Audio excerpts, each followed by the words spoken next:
اعوذ باللہ من الشیطان الرجیم بسم اللہ الرحمن الرحیم۔ سورہ تغابن کی 3 آیتیں پڑھ رہا ہوں۔ آیت نمبر 16، آیت نمبر 17، آیت نمبر 18۔ فاتقوا اللہ ما استطعتم، لہذا جہاں تک ہو سکے اللہ سے ڈرتے رہو۔ واسمعوا واطیعوا وانفقوا خیرا لانفسکم، اور سنو اور مانو اور اللہ کے حکم کے مطابق خرچ کرو، یہ تمہارے ہی لیے بہتر ہے۔ وَمَن يُوقَ شُحَّ نَفْسِهِ فَأُولَئِكَ هُمُ الْمُفْلِحُونَ، اور جو لوگ اپنے دل کے لالچ سے محفوظ ہو جائیں وہی فلاح پانے والے ہیں۔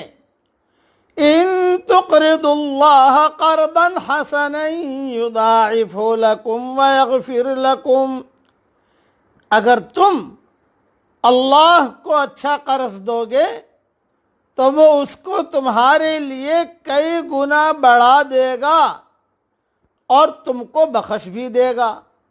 واللہ شکور حلیم، اور اللہ قدردان ہے، بردبار ہے۔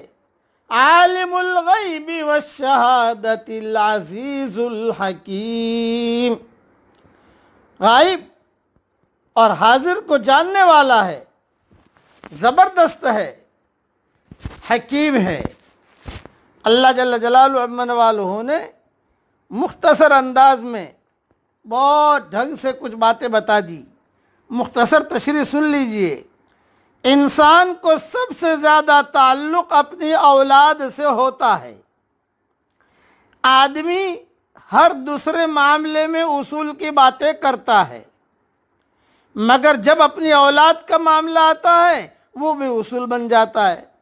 اسی لیے حدیث میں ارشاد ہوا ہے کہ اولاد کسی آدمی کو بزدلی اور بخل پر مجبور کرنے والی ہوتی ہے۔ ایک حدیث میں اور ارشاد ہے کہ قیامت کے دن ایک شخص کو لایا جائے گا، پھر کہا جائے گا کہ اس کے بیوی بچے اس کی نیکیاں کھا گئے۔ انسان اپنے بچوں کے خاطر اللہ کی راہ میں خرچ نہیں کرتا، حالانکہ اگر وہ اللہ کی راہ میں خرچ کرے تو مختلف شکلوں میں اللہ اس کی طرف اس سے بہت زیادہ لوٹائے گا۔ یہ میرا جملہ یاد رکھنا کہ مختلف شکلوں میں اللہ اس کی طرف اس سے بہت زیادہ لوٹائے گا جتنا اس نے اللہ کی راہ میں دیا تھا۔ کبھی پیسہ لگایا آپ نے تو کبھی اللہ پیسہ دے دے گا۔ پیسہ لگایا آپ نے کسی اللہ کے راستے میں، پیسہ نہیں دیا، اللہ نے مکان دے دیا، وہ شکل میں دے دیا۔ پیسہ لگایا اللہ نے، مکان تو نہیں دیا، بہت بڑی زمین دے دی، وہ شکل میں آ گیا۔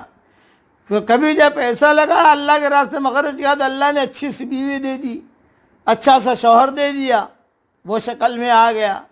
کئی شکلیں ہیں۔ اسی لیے میں نے یہ جملہ کہا ہے کہ انسان اپنے بچوں کے خاطر اللہ کی راہ میں خرچ نہیں کرتا، حالانکہ اگر وہ اللہ کی راہ میں خرچ کرتا تو مختلف شکلوں میں اللہ اس کی طرف اس سے بہت زیادہ لوٹائے گا جتنا اس نے اللہ کی راہ میں دیا تھا۔ اللہ تعالی ہم سب کو دین پر چلنے کی اور اللہ کے راستے میں ہر چیز قربان کرنے کی اللہ ہم سب کو توفیق عطا فرمائے۔ آمین۔ وآخر دعوانا ان الحمدللہ رب العالمین۔